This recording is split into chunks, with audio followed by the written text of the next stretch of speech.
I don't think I've ever grown up as much as I did in that moment when I saw my dad and my mom hugging each other crying, surrounded by 11 ICE agents. And at that moment, I realized that one or two things was going to happen. That either I was going to go to Colombia or that I was just going to have to stay here and fight.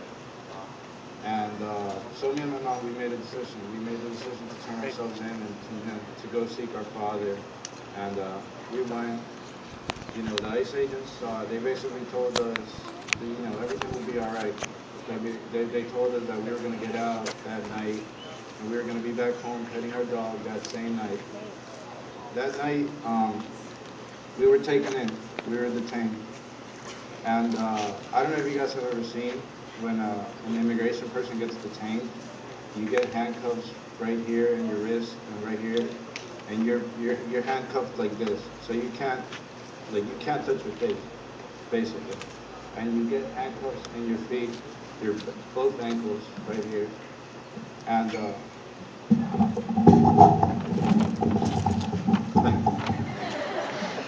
and so you have to see your dad and yourself in this situation where you're just handcuffed, and the worst part of it all is seeing the women, like the woman that you most love, that everyone should mostly love. You have to see your mom crying as she sees you and your father being treated like criminals. That we never did anything. We never hurt anyone. And my mom was crying. Then we get in this car, and they're like, all right, we're gonna take you guys to jail. And then, that's like the worst thing that could happen, especially when you haven't done anything bad. So they take us to jail, and in this car ride, it's just me and my dad are on one side, and my mom's on the other side.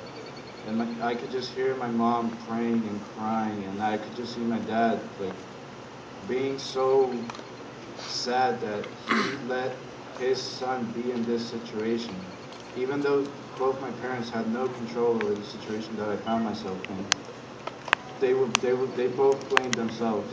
And when, as a kid, you don't, as an adult, as anything, you don't want to feel like you're at fault for somebody else's like grief about what's going on. Me and my parents were taken, and then at that moment I hugged my mom, and my dad hugged us while we were still wearing the chains. So it was kind of like penguin hugs. We managed to make it happen, and we hugged, and then 6 days, after 6 days of being in prison. Well, first I'll tell you guys how prison is like, because I know that everyone wants to know how prison is like. So we get to prison. So it's my mom. She gets taken to like the ladies' side, and me and my dad were taken to the men's side. Once we found ourselves in the men's side, they take off our clothes. They give us this like blue jumpsuit looking thing that says like ICE detainee, and you just find yourself like you have no clothes, like you have just your underwear, and you just don't know what to think. You just don't know what to feel. You don't know what's next.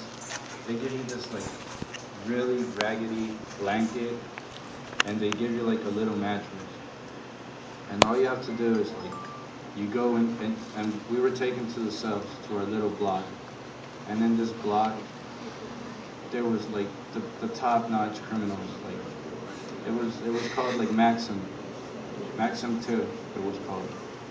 And then in this maximum security cell, the first thing that happened when we walked in was people were like holding themselves against the bars saying, oh, we're gonna get you, Prince, fresh meat. And that's like the worst thing that anybody could ever hear as you go into jail, because you just start getting scared and scared. So that night I managed to sleep, but I saw my dad, so worried about what was gonna happen to us next. The next day I was able to see my mom, but I only saw her from far away. And she tried to come up to me and hug me. And her guard didn't know that she was my mom. So she kind of pulled her out, and she was like, no, what are you doing? Like, you can't touch somebody out. And I saw my mom's face just start crying, saying, that's my son. That's my son. And then, like, I, like, as a man, you think that, you have to be tough or something, but at that moment, I couldn't. I just started crying. Like, I've never been so sad. Like, that somebody was not gonna let me hug my own mother. So, I was taken away. Then the next 3 days, we were in prison, still in the maximum security place. We would not see like sunlight at all. We wouldn't see any sunlight.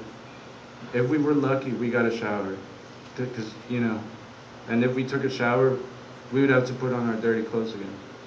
So it was kind of like counterproductive to take a shower and then put on your dirty clothes again.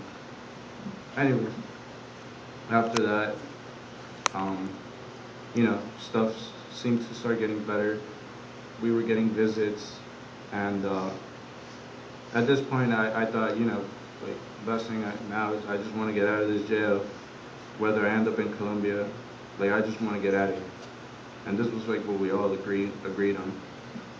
And then after that, I started getting visits from friends. They're saying, we can't promise you anything, but something big is going on out there. And I would be like, I thought that I was just trending, maybe, like, you know, that I might have had like a Facebook page. I thought that was cool. But I had no expectations. I didn't know what to expect. All I know is that that last day there, we were locked down because they have to switch guards. So they have to like lock everybody in their cells so that you could like get out. So that the guards can switch shifts and you don't do anything crazy. And then I just remember that this guard came in and opened our door and was like, ICE wants to talk to you. And when you're in jail for immigration, like the last people you want to see are the ICE agents. And then they took us in and they were like, we got to talk to you guys. They put us in a place, and then, at this point I was like, all right, I'm going to Colombia. Like, this is it.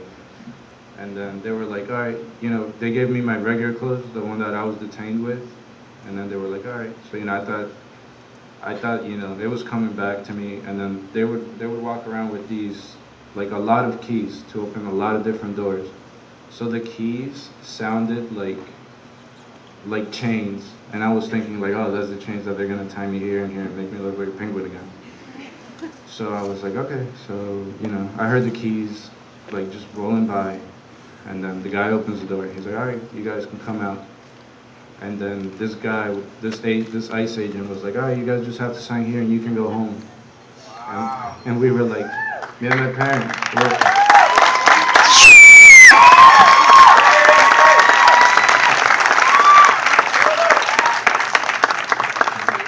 But at this point, I didn't know what home was. I was in there, so I was like, all right, yeah, let's go to Colombia.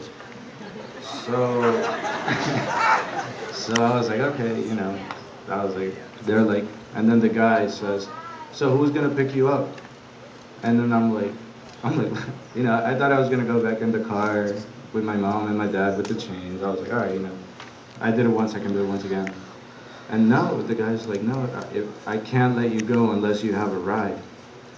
And then I realized what this meant. I realized that they were gonna let me out of the prison and come back to this home, to my actual home.